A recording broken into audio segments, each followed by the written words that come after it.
In 1993, a teenager contacted police in Utah to report the murders of her two sisters almost a decade earlier. The alleged perpetrator, their own mother.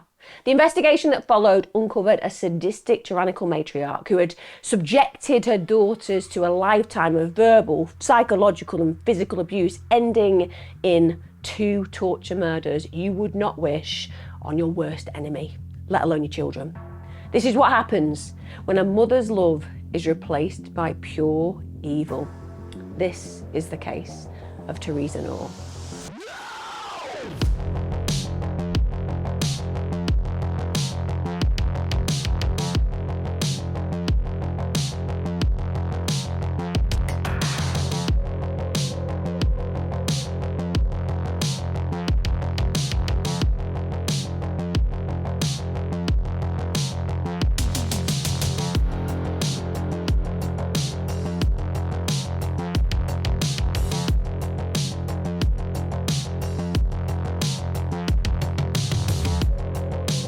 Hi guys, welcome back to my channel. Thank you for joining me. If you are new to my channel, I release my crime content on a Wednesday and a Sunday, so if you like crime and consistency, this is definitely the channel for you. It's always deep dive, so even if you know the case, if you stick around, hopefully you'll learn more. Big shout out to all of you supporting me on Patreon and YouTube membership. Without you, I can't make this content, so it's just a big thank you, as it is to every single one of you who just comes back and puts your eyes on my content on a regular basis. Hope you are all amazing. Also, you will note that my background is back to normal because I am back from my working holiday. The reality is I still don't have a kitchen though. That's actually factual. I haven't had a kitchen now for about 2 months. Never mind. Who needs to cook when you can live on various cold foods? Let's get on with today's case. So let's go back to 1993 because this is essentially where it begins and begins to unfold, shall we say. So we've got 16-year-old Theresa Knorr, and she contacts Utah police. And the reason that she does that is she says that she's got this information about two unsolved murders, one almost 10 years earlier that had happened in 1984, and the other that had occurred in 1985, so the year later. And she said, not only do I know about these two murders, I know who the victims are. The victims are my two older sisters. And not only do I know who the victims are and how they're related to me, I also know that the person responsible for their deaths is my mum. Now, you would imagine that anybody walking into a police station with such information would be taken seriously. It's really unusual for people to walk in to the authorities and lie. It happens, of course it does, but very rarely. And certainly not with this kind of intimate and intricate information, bearing in mind she knows the victims, that would be easy to check out. And secondly, she knows the perpetrator, which means that she is a living witness against this person. But no, they decide that they're not going to take any of Terry's concerns seriously, which is terrifying. Because what message does that give to an individual who is a witness and by proxy is also a victim in these situations? But it's not just the police that don't take her seriously. She's speaking to a therapist at the time, and Terry's concerns are not taken seriously there either, which is reprehensible and goes against the ethics of any mandated reporter. If you come to see me and you tell me that you're aware of two homicides and you know who is actually responsible for that homicide, I would have to report that. It's part of our contracting when we have a client relationship. We make sure that they're aware that safeguarding procedures mean that at times we will breach and break confidentiality, and this would meet the bar at the highest level. But she doesn't give up. And that's testament to Terry, because even though no one in her direct line, such as a therapist, is taking her seriously, or the police who are meant to be there to protect us are taking her seriously, she doesn't want to let this go. It's burning within her. It's burning and staining her conscience. So instead, she ends up calling the hotline for the Fox television program, America's Most Wanted. And at this point, they're really helpful. And they advised her to contact the police in Placer County, California, because that's where Terry claimed that the first body had been dumped. Terry was able to give a really detailed description of her sister's murder to Placer County detectives. And of course, because it's so detailed, and because these are professionals who actually are taking her seriously, because it's worth investigating, even if somebody is a fantasist, investigate first. And they do their due diligence and they're able to link that unidentified body of a young woman that they'd found all those years before to exactly what Terry is saying. I mean, up until then, the body that they'd found was Jane Doe, hashtag 4873/84. That was the only way she was known. They had discovered the body of that Jane Doe still smouldering. Basically, she'd been dumped by the side of a road and she'd been set on fire. So finally, after all these years, after such depravity and also such a lack of respect that they've never even been able to name this body, she was just burning bones essentially. Finally, they're able to put that name to this mysterious Jane Doe.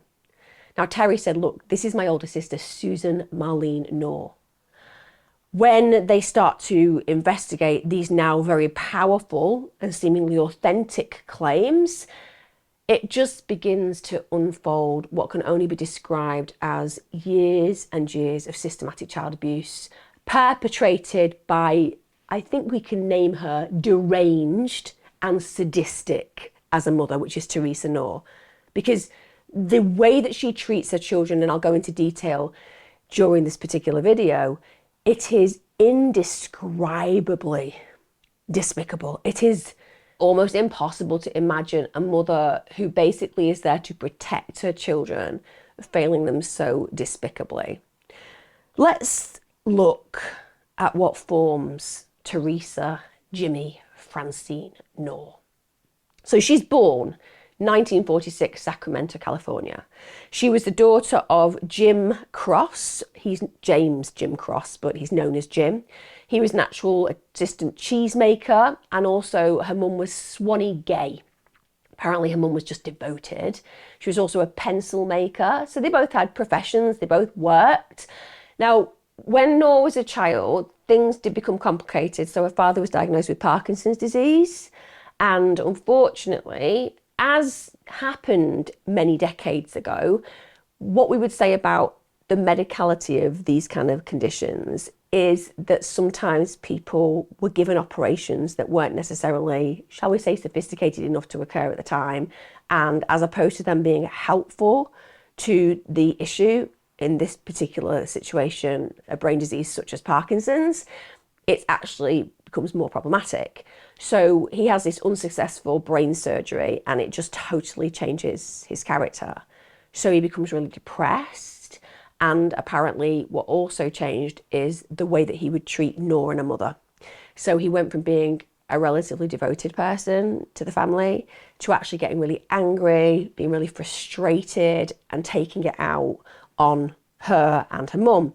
And anybody who's listening who's had a brain injury and then suffered from some kind of personality changes, you'll be absolutely acutely aware of how this can play out. For those of you who don't know, very often we see in serious brain surgery or serious brain injury that because of the interference with certain areas of the brain, it can disturb the original character and personality and bring forth, shall we say, more problematic behaviours in the people that we love.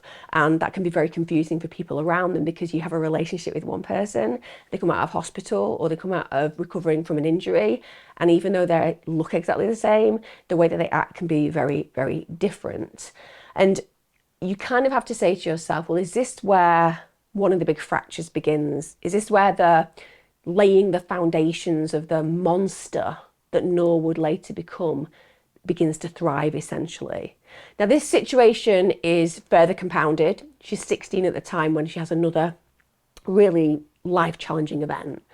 So she's incredibly close to her mother, and unfortunately her mum dies of heart failure. And she doesn't just die of heart failure, she collapses completely suddenly and out of the blue, and she dies in Knorr's arms. Now, at 16 years of age, you are not prepared or capable of managing such a situation. It is a blindsiding event. It completely capsizes your world. Psychologically, it means that your go-to individual is no longer there to go to. And that's not just on an emotional level, that's physically the presence of them just disappearing. So we can have complete sympathy and empathy for Nora at this moment in time. She's been dealt some really tragic, really challenging blows, and understandably it sends her into a deep depression. One of the big things that shifts as well is that her mother was responsible at this point, because obviously her father had got the issues that I've already outlined. She's bringing in the money for the family. He can't work. So now they're in a situation of complete economic decline, and following her mother's death, they actually have to sell the family home. It's the world that Noor was living and experiencing, the world that she had known in spite of its issues, just fell apart. And at 16, how are you going to manage those feelings? How are you going to deal with the psychological uncertainty and, of course, the compounded grief that you're dealing with? And she's kind of grieving two people, because she's grieving dad in the fact that he isn't the person that she knew and loved early on, because he's changed because of what happened to him. And then we have a complete absence of the woman that made her feel safe. Now, it doesn't surprise me that it doesn't take very much time at all for her to meet her first husband. So she meets a guy called Clifford Clyde Sanders. This is just after a few months of getting together. They actually get married. She's only 16. So this has all happened very, very fast. And you can imagine, can't you? You have lost your security, you've lost your foundation, you've lost your sense of what your world is like and what it was supposed to feel and be. And you're looking to cling on to something that makes you feel secure. You're 16. You have no idea how to sustain yourself. You have no support network around you now who can help sustain you. And then this guy walks in who's 21 years of age, which when you're 16 feels like a grown up. And as far as she's concerned, he swoops her off her feet.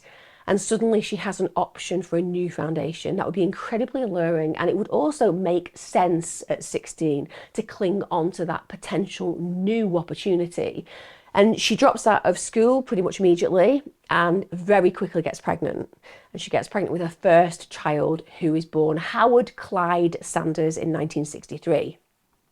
I would say that the marriage that we see between Noor and Clifford, it sets a precedent for the future because it's really tumultuous. So there's constant jealousy, constant arguments. But again, that is quite contextual age-wise. When you are 16 and 21, you have not got the experience of relationships that you need to really have a foundation that's going to grow into something that is positive a lot of the time. Also, you're in a scenario where everything feels bigger because you haven't necessarily had to deal with the responsibility roles and the exhaustion of what you meet when you're in your mid-20s, 30s, because life just throws lots of things at you, and it reduces the intensity that you feel towards certain scenarios that play out. Whereas when you're very young, everything can feel enormous. And we also have to remember that she's going through trauma at the same time, and that in itself is going to make the need to cling on to a sense of foundation even more pivotal, which means that the game is even more lodged against her in this moment, because whenever he does something that she feels could be an indiscretion or could lead to him leaving her, it's going to make her feel really insecure, and that can obviously lead to resentment and anger. Now, Noor was apparently very possessive, very controlling. She was constantly convinced that he was cheating on her, and that is completely contextual with what we would imagine when you think about where her mind is at this moment in time and her emotional attachment and the problems that have occurred. Of course, she's going to be terrified he's going to leave her. There was one occasion where Clifford spends the day drinking and he's been with his friends. He's arrived home late, he's very drunk, and she is absolutely furious with him. And they get into this very big argument, and he allegedly punched her in the face, which is absolutely inappropriate. I mean, it doesn't matter how somebody goads you. The point is you have a choice to make, and if you choose to punch your female partner in the face, that means you are a very violent individual, and obviously that means that that person is a position of harm. At the same time, I think we can all agree that people are not the best people possible when they are highly inebriated, and picking a fight with somebody who's very drunk is probably not the best idea at any point. Now, she does go ahead and file charges, but she doesn't go through with them. We see that all the time in domestic violence situations. people do not like seeing through these kind of charges when they affect a partner, particularly if that partner is the person that you see as your main security. Now, ultimately, Clifford decides that she is not the woman for him. But unfortunately, he never gets to go through with that plan, because the night that he tells her, I'm going, he was packing his bags, she shot him with a deer rifle. Bullet went straight through his left wrist, lodged in his heart, and it killed him. He was 23 years old at the time. Now, bear in mind, at this point, Knorr is only 18, and she's even 7 months pregnant at the time with a second child.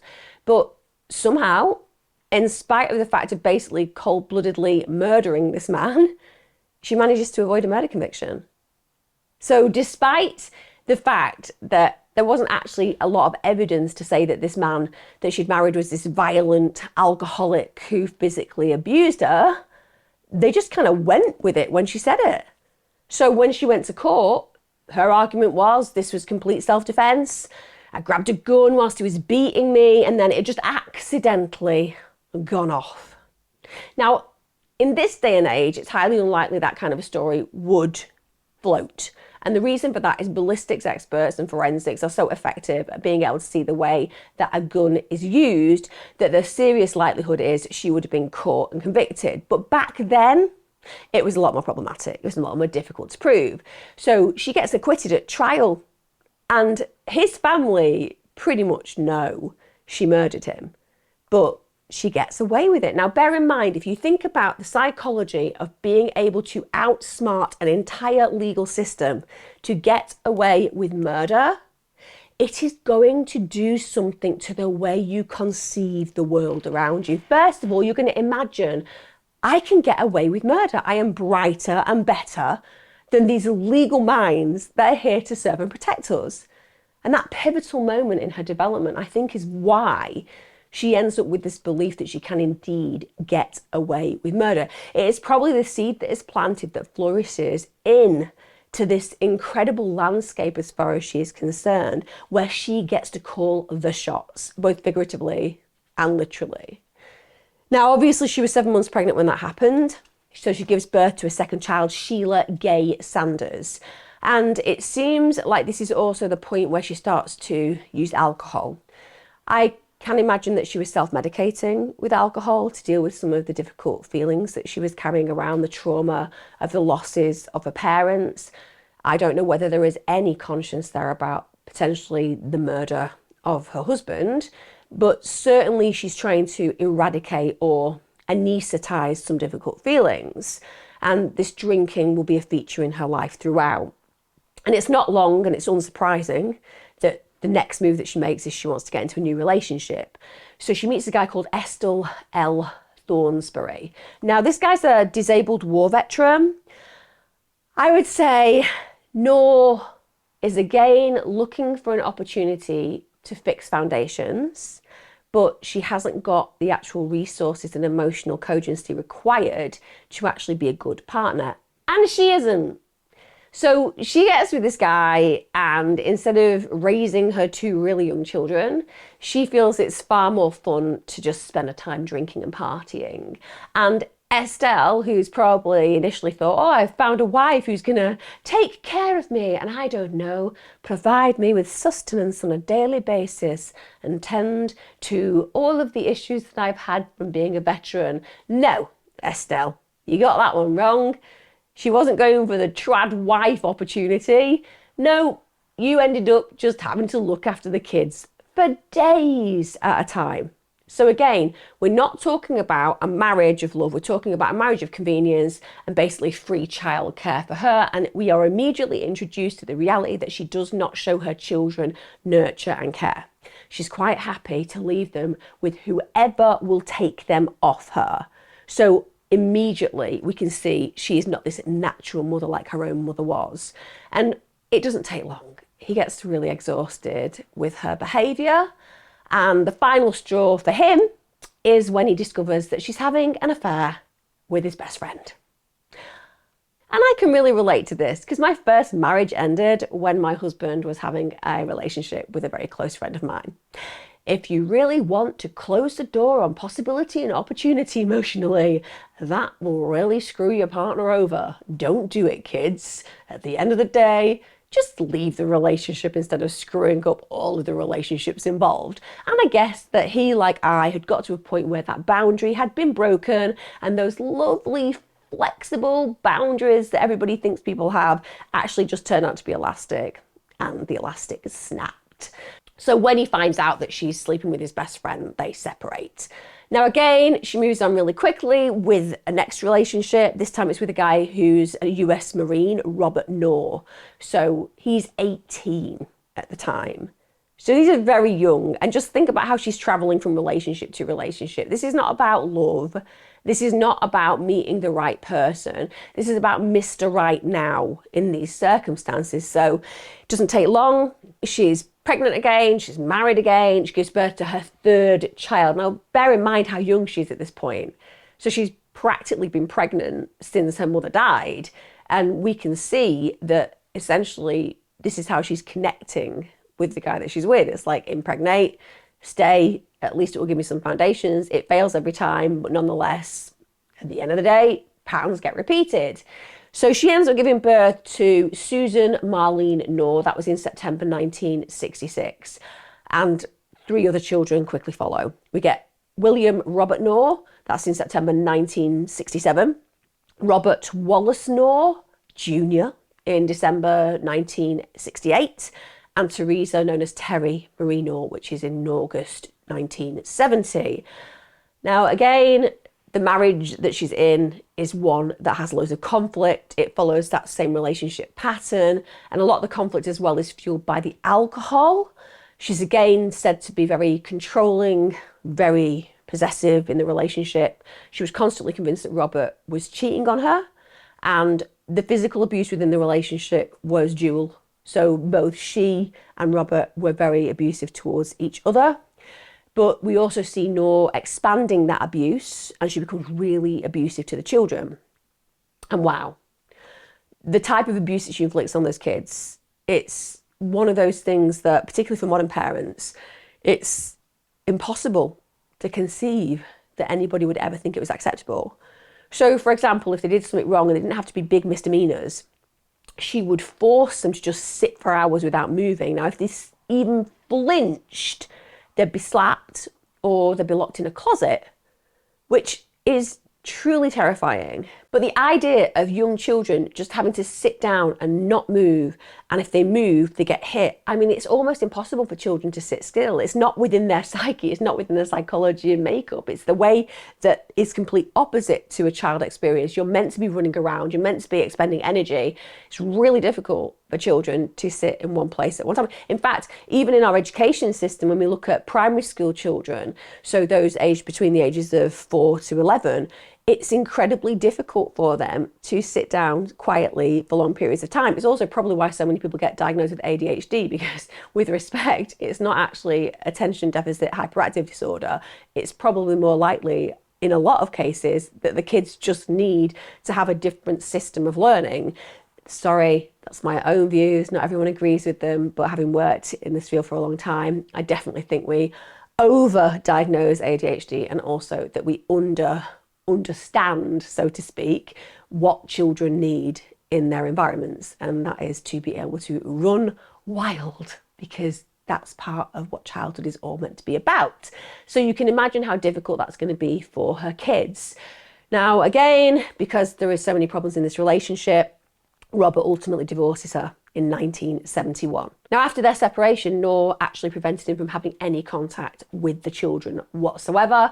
We've got to remember that in 1971, if a mother took the children away, there were very few rights for a father, full stop. If she wanted to keep them away from the children, she would have been able to do that very, very easily. Some people would even say today that it's harder for a man to actually gain access to children if there is a parent who wants to alienate them, and can get away with it to some degree if they know how to play the system.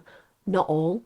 A lot of people feel it's weighted in the opposite direction as well. But what I'm trying to introduce is these kind of wounds from the past where men feel that they're not given the same kind of equality. They still do exist in certain scenarios and situations even today. Now, the very same year that she is divorced from that husband, she remarries. I mean, honestly, is it just me? I actually find it quite difficult to meet people that I even find vaguely attractive. That's just one of those things, you know, it's pretty hard, isn't it? Meeting somebody and falling in love with them. It's a difficult road. Well, unless you're a Hollywood A-lister and then they're just queuing up, aren't they? Celebrities just like have this conveyor belt because obviously rich, attractive people are everywhere.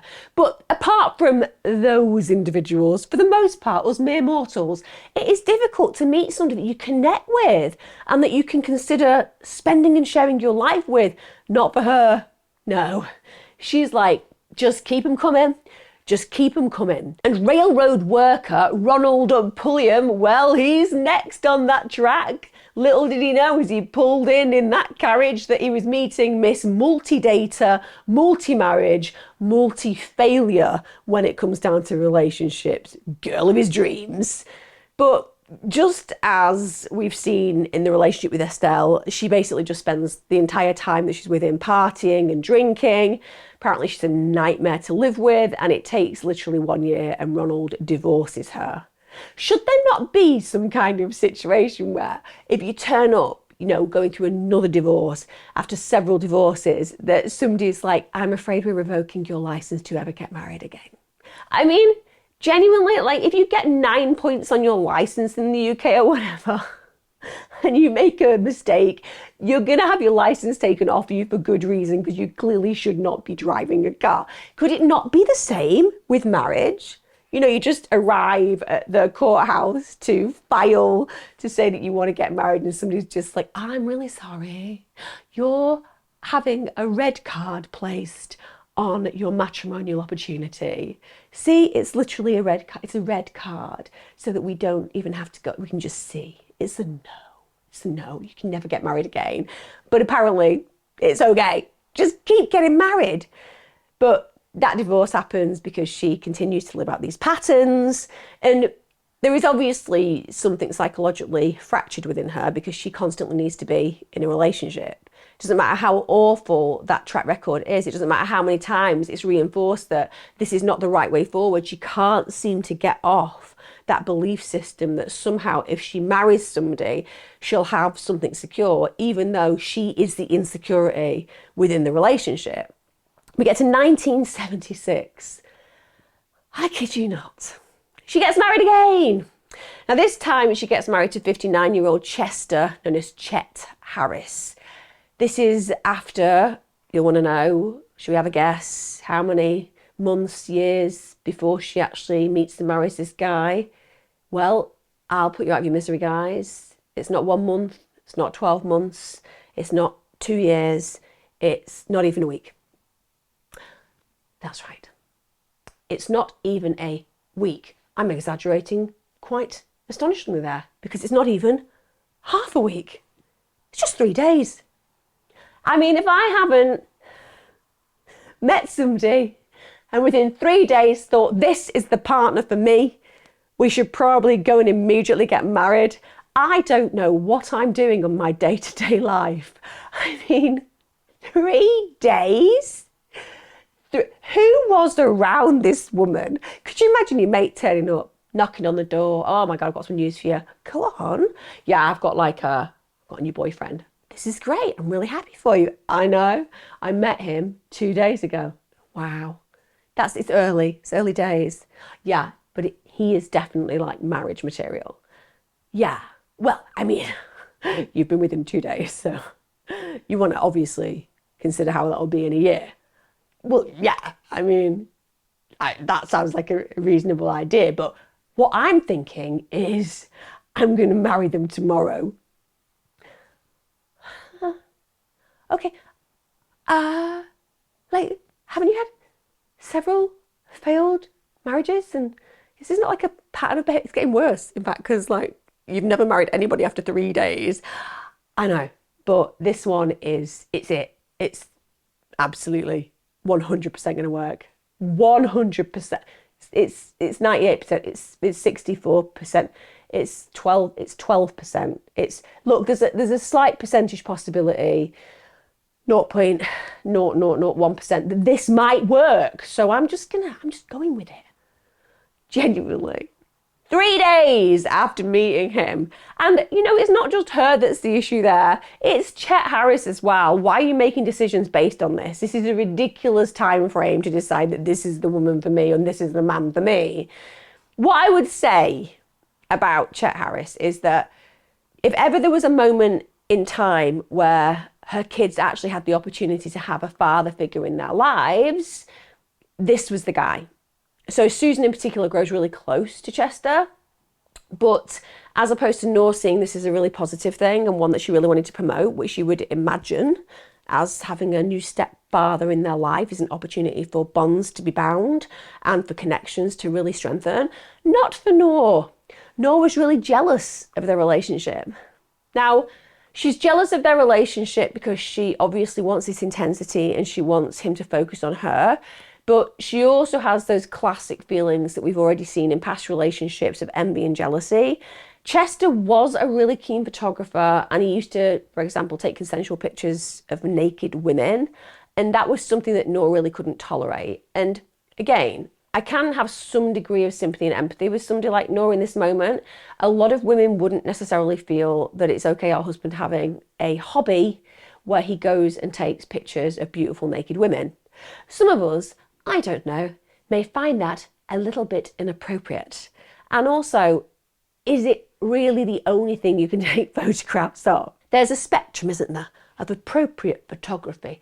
Stop taking the nudes of women and go out and take nature photographs that we can then have printed and placed on our walls for everyone to see. Unlike the naked women that you keep taking pictures of, because literally I can't show anybody that. And all I'm going to say is when the vicar found the album, he was interested, but I think he was also slightly offended. Although he did spend quite a time flicking through. I don't know why I've brought a vicar into this. There's literally no reason whatsoever. I apologise in advance. Anyway, it's my weird fantasies fly through my mind. It turns out that it really gets to her and the marriage ends after only 3 months. So good going. Those 3-day relationships that make you get married are probably something that we should all consider not doing. So following the breakdown of her 4th marriage, Knorr actually moves into a cramped 2-bedroomed apartment in Sacramento. I think we can all have sympathy and empathy for the fact that being a single mum with a lot of children would be financially incredibly difficult. But it feels that because she has got so much pent up frustration, resentment, we can also add compounded grief to it, anger, that the abuse of her children, who to some degree have been a consistent in her life, let's be honest, they've always been present, this really intensifies the abuse. And specifically, it's the verbal, psychological and physical abuse that's directed towards her daughters.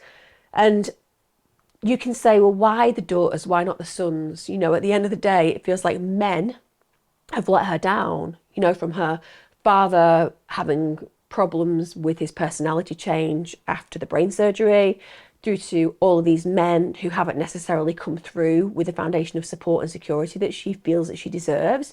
Why then does she take it all out on her daughters? And I guess we could explore the potential of self-hate and a projection of seeing the daughters as an extension of who she is, and feeling really bitter and resentful towards them because when she considers her own female failures, she hates herself for the way that she's acted. She hates herself for the fact that her mother left her. And even though, of course, she didn't choose to, the sense of abandonment fuels that resentment. This may not be the case, but I suppose we can explore that as a possibility. She'd regularly beat them. She threw knives at them to test her aim. She would burn them with cigarettes. And disturbingly, she also got her boys to join in the abuse. So she was encouraging to her sons. Initially, she actually got her eldest son, Howard, to be a helper. But then soon after that, she got William and Robert.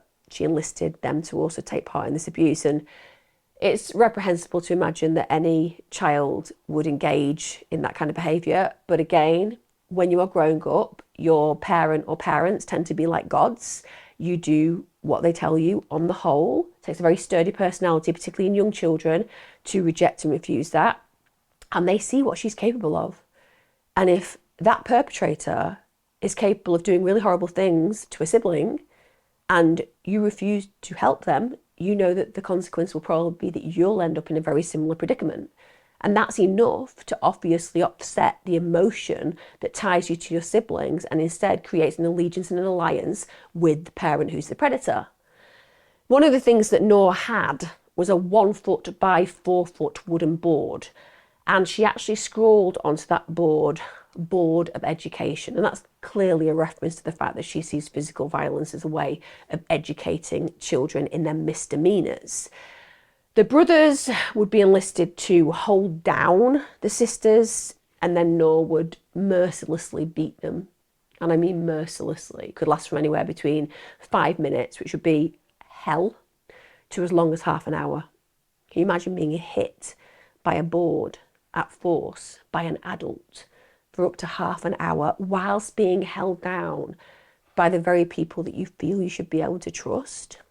Now, when Terry was 8, she actually recalled being locked in a freezer, literally in the freezer, incredibly dangerous. She's 8 years of age. How terrifying, how abandoning, how horrifying. And her mother and her eldest brother Howard, they actually sat on the lid so she couldn't escape. And all she could think about while she was in there is, I'm going to die. She was 8. Imagine placing a child in such a scenario where they cannot imagine they're ever going to get out alive. And for any child, when your primary caregiver does something so reprehensible, it makes you terrified of your world, because they're the people that you go to for support. They're the people who go to for nurture. They're the people that you ask for in your darkest of moments. And they're the ones causing this agony. The psychological torture and distress that she must have experienced would have been blindsiding for her. There was another occasion as well when Knorr's really drunk, as she is most of the time, and she actually puts a gun to Terry's head and threatens to shoot her. I mean, again, we're talking about a level of torture that an adult would struggle to come to terms with, let alone a developing child. And this is all they've known. So even though it's reprehensible, even though it's completely wrong, even though we can all look and observe and see how broken their environment is, as a child, when you are kept away from the rest of the world, and they're being kept away from the rest of the world, the truth is you don't have anything to compare it to. All you've known is dysfunction, you've known a lot of transition, you've known lots of different men in your life, you've known nothing substantial security-wise. And the abuse that you are encountering and experiencing, it's normalized. It feels terrible, but you have no idea that this is happening to you and it's not happening to others. Your belief is, well, this is just the way things are. And that's so devastating to imagine these little kids growing up and thinking, well, this is just the way that families work. Now, even though the boys are actually made to help her in the abuse, I would say that they all were abused, so the boys did receive that, but the majority really was focused on her 2 eldest daughters, so that's Sheila and Susan. There is a lot of suspicion that the reason that she held and harboured this resentment towards them in particular was because of jealousy. I mean, they were turning into really attractive young women. She was, of course, getting older, and psychologically it can be really distressing as you realise that your visibility level drops. I think any of us women who've gone through our 20s and 30s, etc., you see visibility in a different way to when you're in your 40s, and you have to come to terms with the fact that it's okay, that youth is beautiful and that you get wisdom. So you're really kind of able, when you're older, to see the world in a different way and to grow into yourself. Whereas when you're younger, you have insecurities that are very far reaching a lot of the time, and you don't have the wisdom that you'll be afforded through the years. So it's a trade-off, but people do get really angry at letting go of beauty. And people do get very hurt by their invisibility as they get older. And it seems like this was a real trigger for her. Also, of course, she's been drinking constantly for years. So she's ballooned in weight, and a lot of people get very heavy bloating in the face. And like it or otherwise, that does affect the way that the world sees you. And of course, her young, youthful, beautiful girls, they're not suffering from those problems at all. She even would force feed them, because she just wanted to make them less and less attractive, ideally. So you can see that the abuse isn't just physical in an obvious way, it's the psychological, emotional, and social taunting that occurs, because she's very, very nasty about them as human beings to other people as well. So they're in this absolute prison of abuse on a daily level. And on one occasion, she does something really, really strange, but again, it's very much about affecting beauty. So she gets blind drunk, and then she plucks out all of her own eyebrows and eyelashes. Now, there is a condition called trichotillomania, and that is where people will kind of obsessively remove the hair. Some people will remove the hair from the head, literally to points where they've got bald patches everywhere. Sometimes remove all the hair. Same with eyelashes and eyebrows. There isn't evidence to suggest that she suffers with trich, but I think it's worth noting that that obsessive compulsive behaviour certainly seems to play out during this moment in time.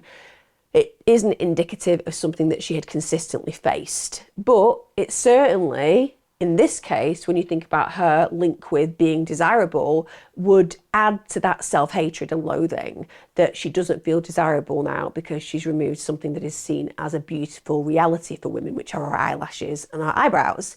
She sobers up and she cannot believe that she has done this. So as far as she's concerned, she's got no memory at all of what she's actually done. So she gets the 3 daughters upstairs, and she's got her eldest son, Howard, with her waiting for them. And because she has done this to herself, and she's so incensed by her own behaviour, essentially, and she's clearly suspicious that even though this is certainly a kind of behaviour we'd expect to see from her, that her daughters have been present and maybe they did it, she goes ahead and just repeatedly burns each one of them with a cigarette on the back. And then this is all about saying to them, until one of you admits plucking them out, I'm going to keep doing this. Now, none of them admit it. I mean, they get abused every day of the week anyway.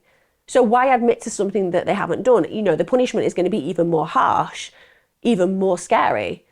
So they don't admit because they didn't do it. But she decides, as far as she's concerned, it must have been Susan. And she said the reason that Susan had done it was because, as a mother, she's so pretty and Susan's really jealous of how pretty she is. So again, delusional beyond belief, but also a way of further punishing Susan for her own beauty, but trying to play it off as, well, it's because Susan thinks I'm so gorgeous and she wants to be me, which is probably something that Knorr desperately wishes people would feel like, but they don't. Because she is long past her sell-by date because of the way that she has treated her body. It's as simple as that. At the time that all this was playing out, the kids all just thought this systematic abuse was normal. They saw it as just a way of disciplining children. They'd never known anything else. And apparently it was quite confusing because she was abusive most times, but there would be an odd day where she suddenly switched. So she'd be really kind, she'd be nurturing, she'd behave in their head and hearts as a mother should, but that would only be fleeting. Then she'd switch back, she'd beat them, she'd lock them in the rooms for days. And as young children, they just put up with this and accepted this was normal. But as they get older, they start to realise this behaviour isn't normal. The way this woman is treating us is not as a mother should. And they start to realise they are being abused. And again, the gravity of that would be huge for them. They've dealt with the most horrifying abuse for so many years, so much dysfunction, so much transition, and then suddenly the light bulb goes on. This is not acceptable. But of course, they've got no power, they've got no money. What can they do? And the worse Knorr's drinking gets, the more she gains weight, the more reclusive she becomes. So her world becomes smaller and smaller. And in keeping with her selfishness and egotistical beliefs, she actually isolates her children from the outside world. So she takes them away from everything that could potentially free them from this horrible situation, takes them out of school eventually, even disconnects the phone line so that people can't call for help. And other residents who live around them, they start noticing this really filthy and pungent smell from the apartment, smells of urine and feces, and everything about the environment is not conducive to what children required. And whenever they see the kids, they note that they always seem really anxious, really highly strung, really scared. And when the children are allowed out, which is very rare, Knorr times them. And even though on one level they'd be desperate to get out of the house, they know that if they take too long, they're just going to be in for horrible punishment. And that doesn't last long. Eventually, she just stops them ever leaving the house. They just have this nucleus of this dysfunctional family. And also, no one else is allowed into the apartment. So they're in a scenario where the isolation is full and complete. And if, for example, one of the very few friends actually calls by, she would just tell that friend that they were grounded or sick.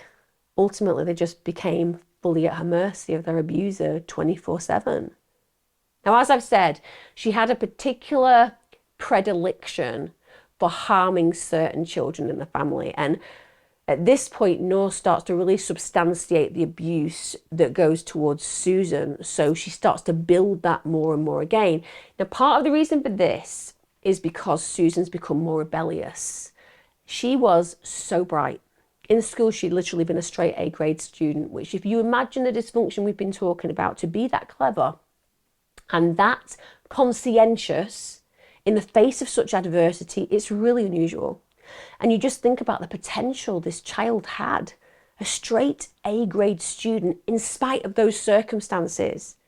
But we know she's taken out of school, so she doesn't get to thrive in the way she deserved. But also imagine being that bright and knowing what you're living in. Being brighter than your mother and seeing what is happening within the dysfunction around you. That must have been torture for her psychologically. Even when she was getting those grades at school, Knorr still interfered with the education, so she'd get her out of school and make her go shoplifting. So she'd send her to the local mall to get things, and if she was ever caught, Knorr would just beat her up.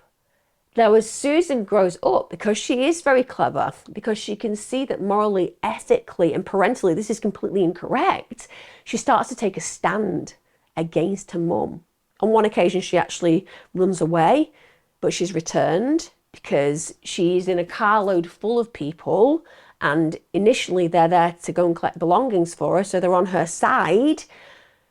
But chaos erupts, and basically her brother gets into a fight. As we know, her eldest brother is kind of already complicit in this abuse because this is all he's known, this is his role, this is his job, and he reacts with violence with one of the lads in the car.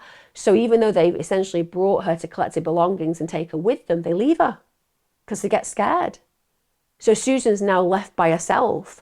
Then there's another occasion, Susan manages to actually run away and she alerts the authorities about the abuse, and she gets placed in temporary care whilst the child services investigate. Now, this is absolutely tragic beyond belief because, as we all know, this idea that an abusive parent will firstly be seen as abusive by the kids, that's a myth. Lots of children live with abusive parents and love them. And even though horrible things happen to them, they don't connect the dots. It takes years and years and years for them to recognise the trauma. But also, if children are terrified by an abuser, very few will speak out against them. So when you've only ever known this world and people are investigating whether you should stay in that world, you haven't experienced any other. It's been normalised, the abuse. You're terrified of the perpetrator. Who are you going to side with? Yes, you should side with the authorities, tell them the truth, but the consequences could be dire. They could even be fatal for you. You've seen what this person is capable of. You don't know there's another world out there where you could be free. You don't know whether there's another world out there where you could be safe. So often children will just stand up for the abuser. So they obviously do home visits to figure out whether what's being said about Knorr is true. And she does end up in court on abuse allegations, but they come to nothing because every single one of the other children, they don't recognise it as abuse. And they're really scared, as I've said. So they basically tell the authorities that they've not been abused. And because of that, the charges are dropped. And Susan is returned to Knorr's custody, which is one of those decisions that just speaks volumes about how we fail to attend to young people in the way that we should. Listen, if a child is telling you that they are abused and they don't want to go home, to send that child home is something that is always going to be a real risk, because If they're lying, well, there is something going on in the relationship between the child and the parent that needs to be resolved, and is probably best resolved with them not living in the same place. But if they are telling the truth, albeit in the face of other people giving other information, you are sending them to the lion's den, and you are putting them at grave risk of harm. And that is exactly what happens where Susan is concerned, because when she's returned, the abuse intensifies further. And of course it does, because just like in the suspected murder of her husband, she got away with it. So now Susan's a threat to her. The resentment is even bigger, and she's outsmarted authorities again. She must have felt like she was a god in her world, that she could literally do anything and still get away with it. Now, there's a really severe beating that Susan endures, and at this point she actually manages to escape and she gets picked up by police. The consequence of that is that she ends up being put on a psychiatric ward. This is a child in distress dealing with the most horrific abuse. Her life is now seriously at risk because her abuser and her predator and perpetrator are enjoying the ability to just do whatever they want to this child without any consequences.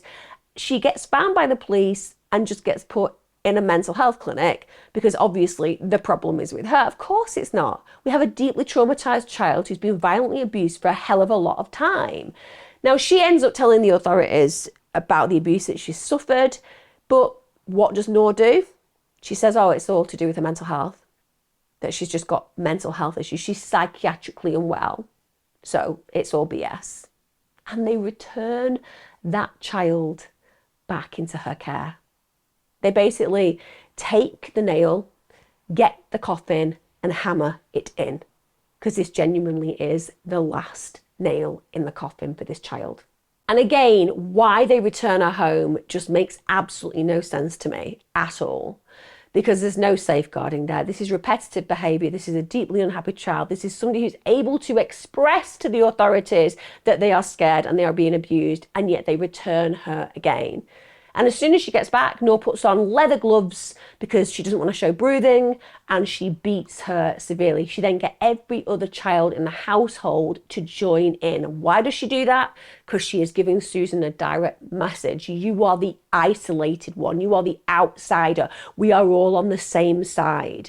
And that again is so abandoning for Susan. She also made them put on the gloves in turn and punch her in the stomach. And then she gags Susan and chains her to a bed each night. And the whole premise of that is she's letting her know you're not escaping again.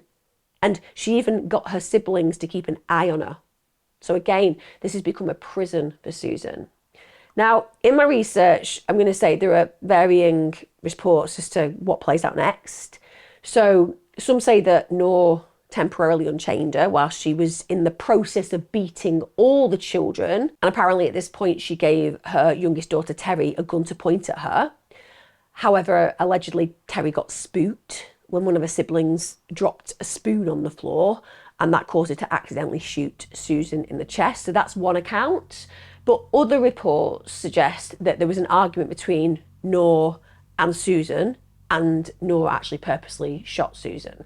Now, hey, could have been an accident, but I'm just going to think about all the things that we've looked at so far, and I'm just going to throw it out there that my belief is that Knorr's a majorly big liar, and Knorr absolutely was the person who shot Susan. Because the idea of somebody dropping a spoon and you're just like, oh, I've just shot my sister, really doesn't register as real for me. But either way, whichever way it played out, Susan gets really badly injured.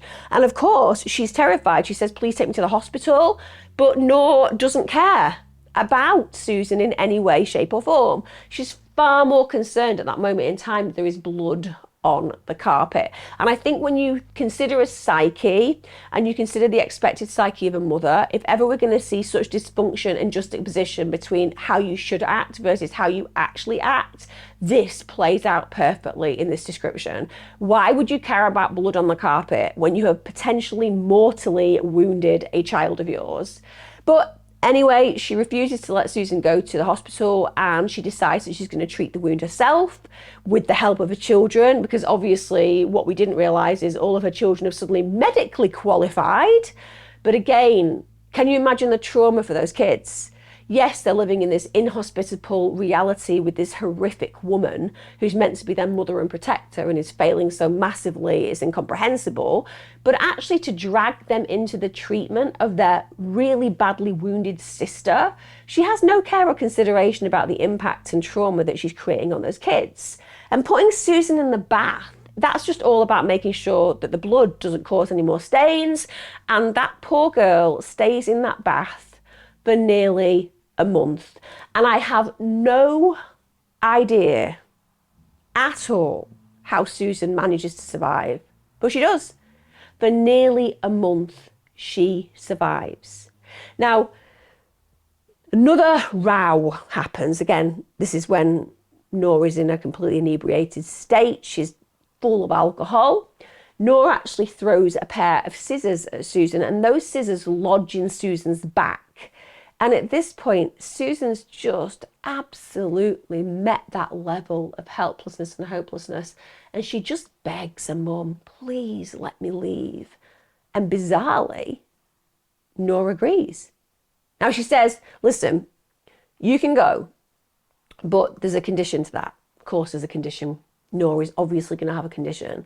She says, I need to remove the bullet that's in your back. Apparently she didn't want any physical evidence of the abuse. I mean, just gonna throw it out there.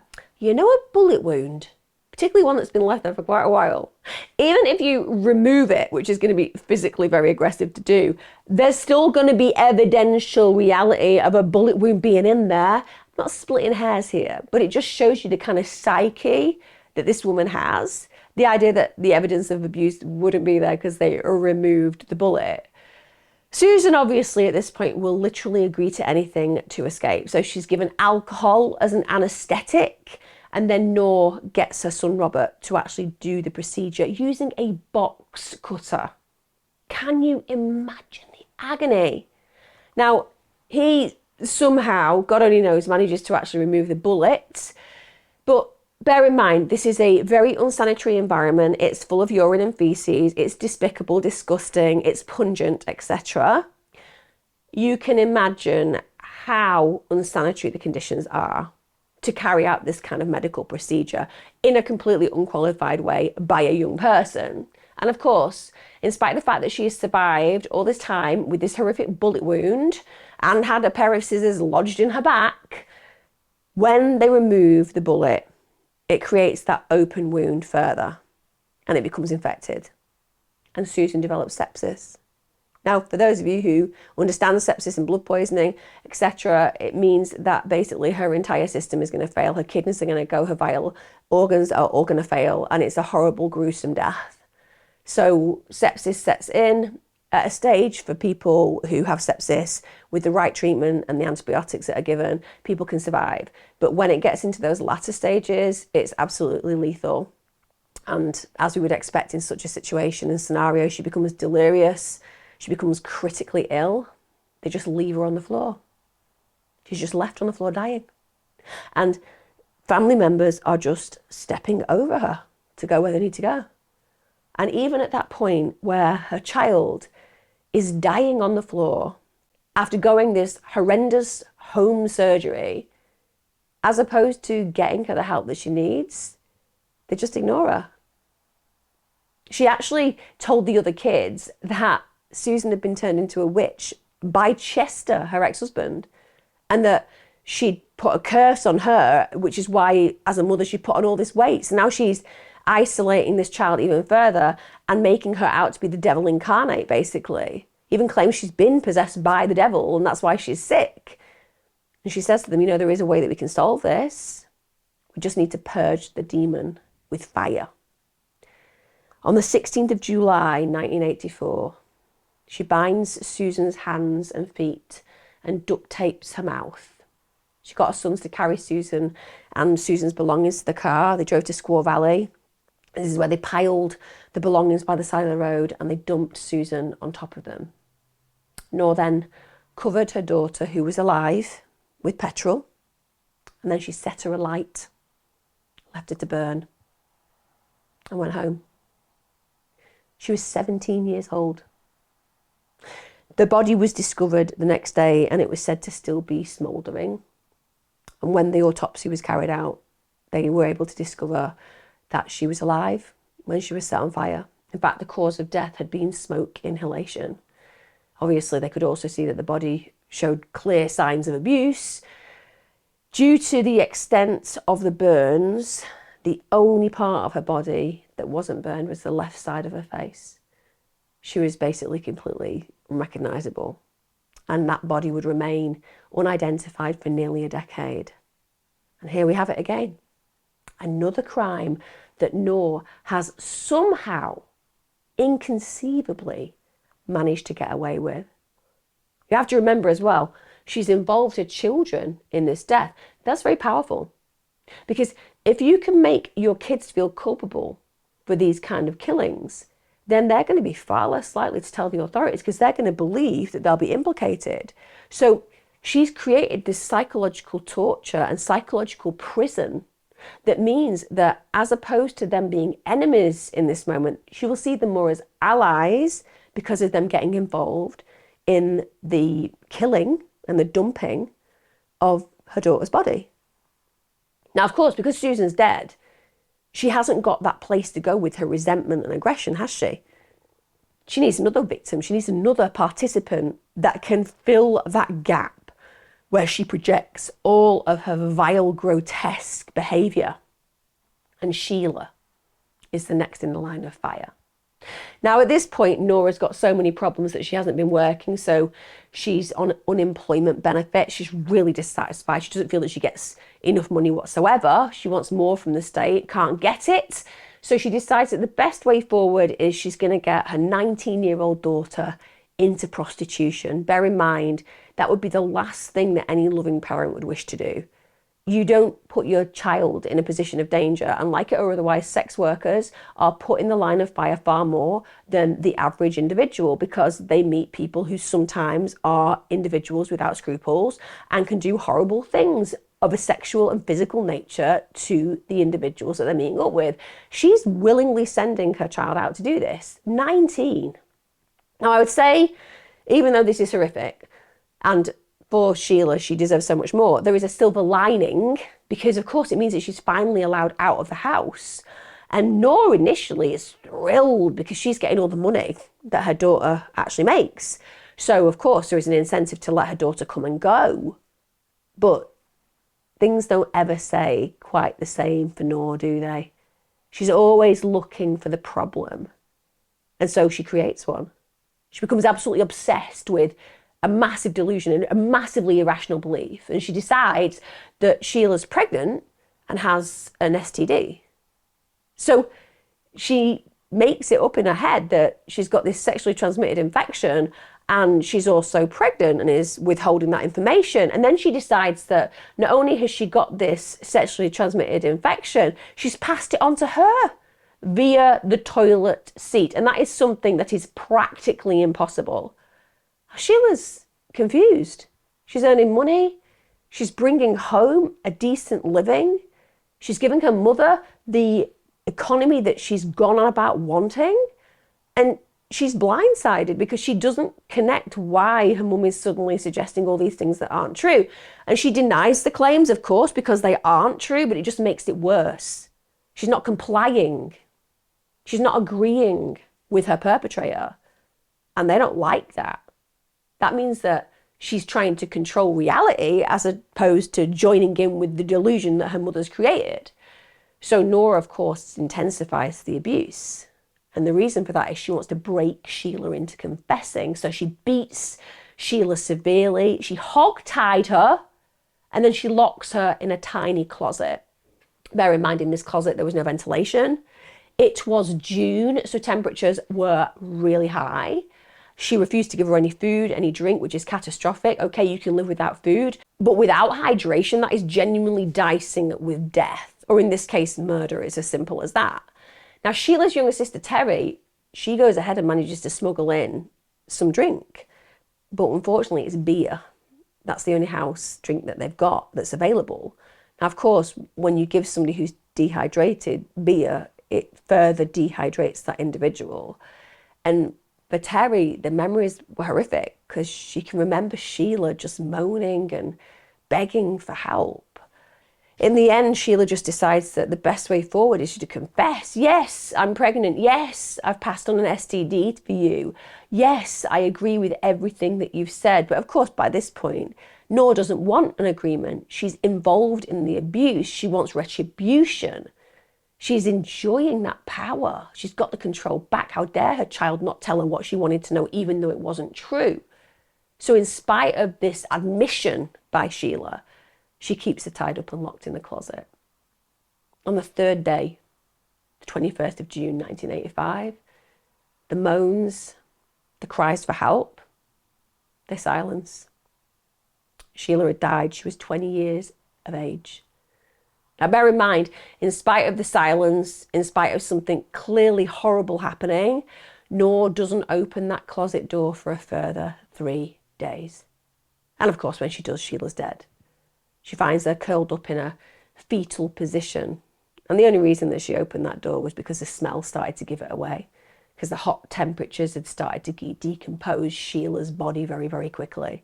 And that's a problem, because she doesn't want anybody to be aware that her daughter has been murdered. So she wants to get rid of Sheila's body because she wants to make sure the smell doesn't incriminate her. Again, as far as she's concerned, she orders her 2 henchmen, her 2 sons, William and Robert, to help her dispose of it. When they try to remove Sheila's body from the wardrobe, it's literally stuck to the bottom of the closet. It's unbelievable that that is the state that girl was found in, oozing and weeping with decomposition to a point where it's literally physically difficult to remove her body from the inside of that closet.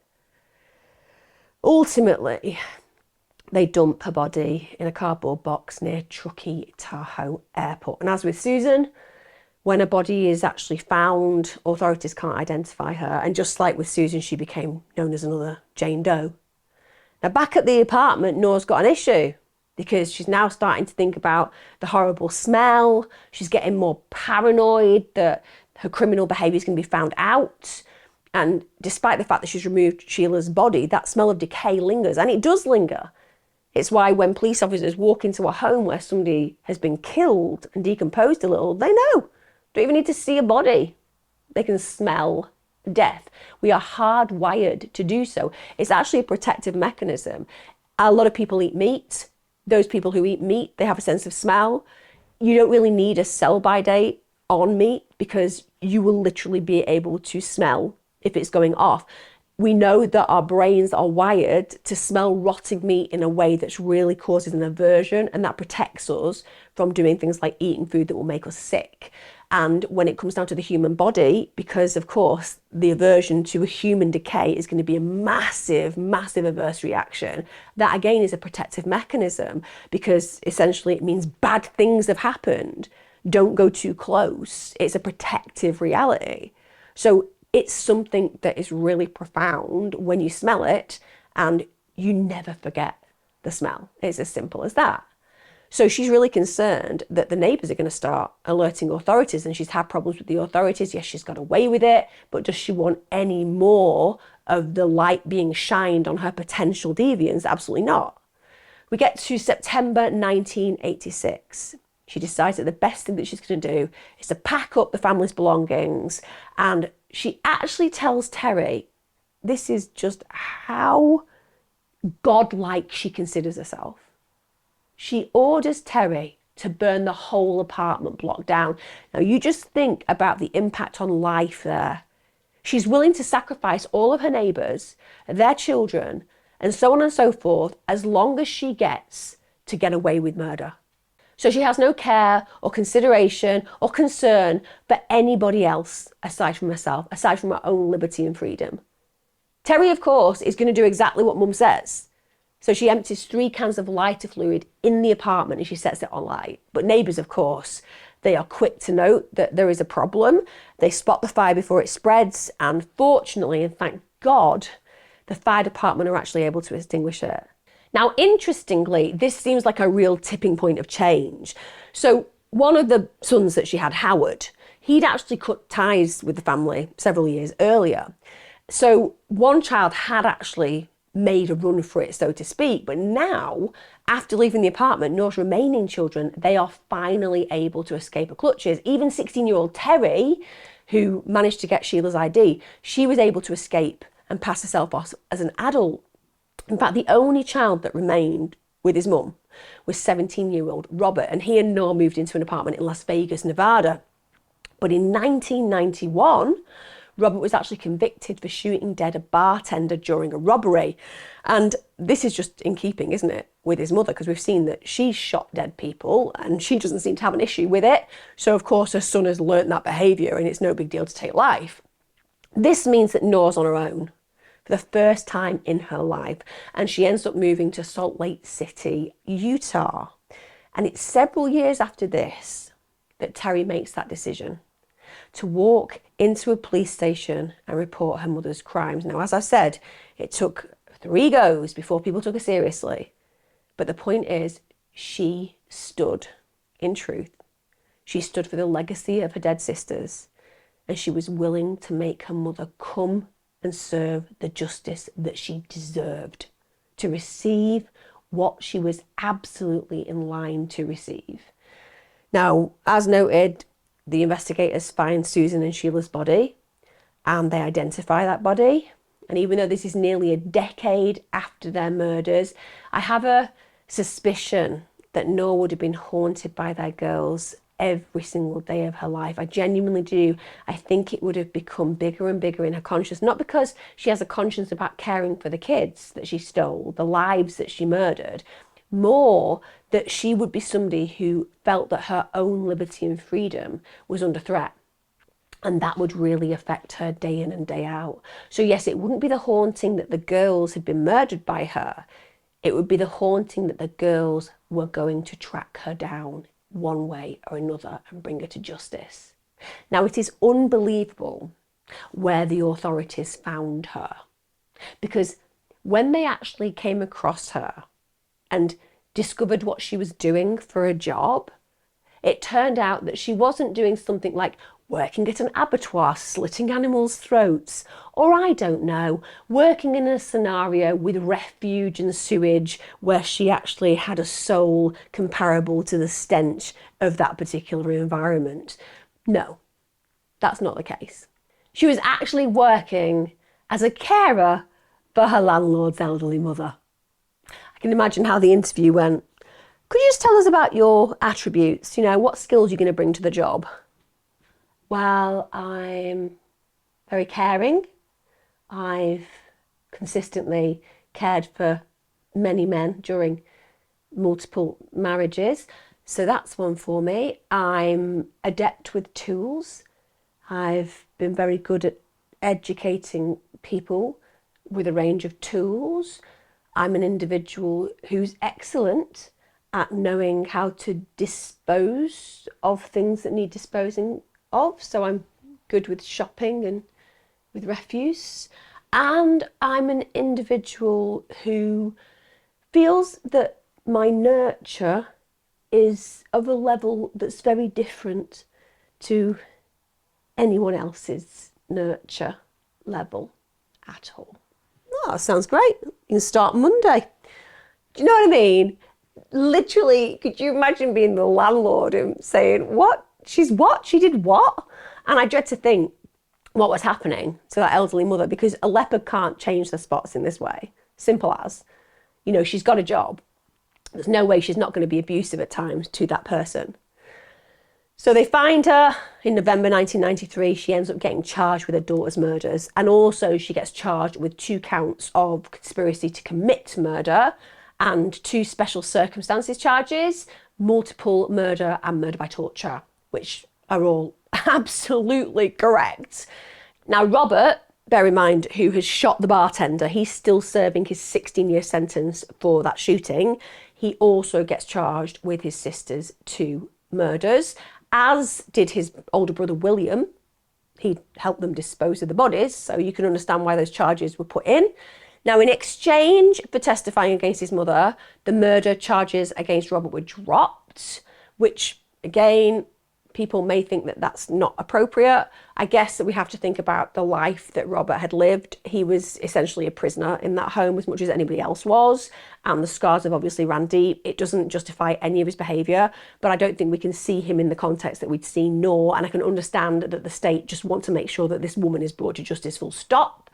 Knorr had, of course, initially pled not guilty.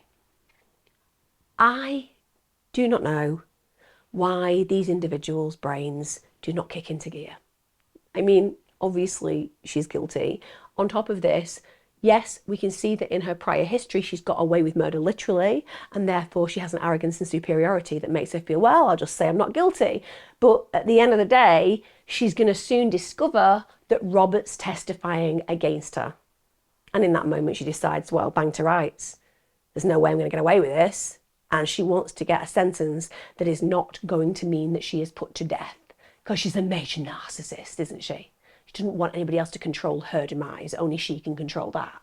So she changes the plea at this point, and of course that means that she does indeed avoid the death penalty, which some of you will think is inappropriate anyway, and some of you will think she doesn't have a right to do that. At the end of the day, her actions are still her actions, and if they meet the standard of the death penalty, then maybe that's where she should go. Now, Knorr's son, William, who's also charged, he gets sentenced to probation and counselling for his part in the sisters' killings, and I genuinely think that that's the right attitude that the state have, that at the end of the day we're talking about horrifically traumatised and abused individuals, and whilst we want the wrath and we want the retribution for these girls who've been horribly murdered, and even for the husband that got shot earlier on, we can't forget about him. We always want to have justice for these individuals, but where the girls are concerned and the boys who've been involved in their murders, they were also in a torturous, abusive situation, and it was live or die without a doubt for them. So arguably siding with a predator in a moment where they felt the repercussions for them could have been lethal otherwise, it makes sense that they didn't come down and want them put in prison for the rest of their lives. Now, Robert, he's convicted of being an accessory after the fact, so he gets sentenced to 3 years to run concurrently with his existing sentence. So you can see that they were very sympathetic and empathetic to Robert and William. And like I said, we can't excuse their behaviour because there is always a choice, but arguably we can understand the reasoning that led them to involve themselves in these tragic and terrible situations. The person who is to blame fully is Knorr. And Knorr doesn't get the death sentence because she avoids it by pleading guilty, but she does get 2 consecutive life terms. So she currently remains incarcerated at the California Institute for Women. She's 77 years old, and she'll actually be eligible for parole in 2027. That's when she's 80, but hopefully she's never going to get released because the parole board are likely, I imagine, to turn her down. But also, you know, things can happen within those years. She's getting on a bit. Let's just hope that she takes her last breath in a prison cell and is carried out in a box, which is literally the least that she deserves. At least she's been afforded food, water, safety to some degree. At least she's been able to read books, learn new things, have friendships, and all the things that you get in prison. Unlike the children that she denied all of those things to at times. With respect, her punishment is far less than the punishment that she bestowed on those 2 girls and the prison that she created for all of her children living with the trauma.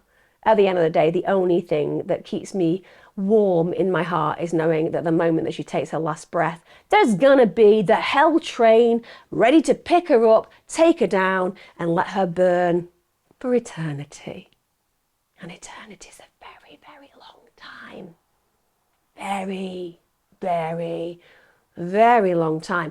And let's hope that the devil is pretty inventive and, I don't know, has an education paddleboard and also a very hot cupboard that she can, you know, see how she feels fitting in there. Just throwing it out there. It eases my sense of justice when I imagine such kind of fantastical things playing out in reality. Now, Terry Knorr, of course, the hero in this story with respect, who wouldn't let her sisters die in vain, she ended up settling down with her second husband in Utah, and she was apparently always just haunted by her mother's abuse. But in spite of that, she did actually manage to create a happy life for herself. But what's really sad is that life was short-lived. She died in 2011. She was just 41 years of age. But thankfully, those last years were happy years. And even though they certainly weren't long enough, I feel that being reunited with her sisters and them being able to acknowledge the part that she played in having justice served, that is something that I believe when she took her last breath would ease her conscience. She was a horrendously abused victim herself, but in spite of that, she had the courage, she had the virtue, she had the love for her sisters enough to mean that that mother, that murdering woman, never got to walk our streets again, never got to kill another person, and we have her to thank for that. What do you think of this case, guys? It is so hard to imagine a mum wanting to do the things that I've talked about where Theresa Knorr is concerned, and yet she seemed to do it with absolute ease. In fact, I would say she did it with absolute enjoyment. She loved being powerful. She loved harming those that she should have been there to protect and love. And she fed off the fear of the most vulnerable, her own children. Like I said, I don't think she got her comeuppance. I think that's still to come. Give me a comment, let me know your thoughts, and I will see you again next time. It's been one of those cases where it just makes you shake your head and think, how did these human beings get gifted these beautiful children only to destroy them in the most despicable of ways? See you again next time. Bye. Be safe.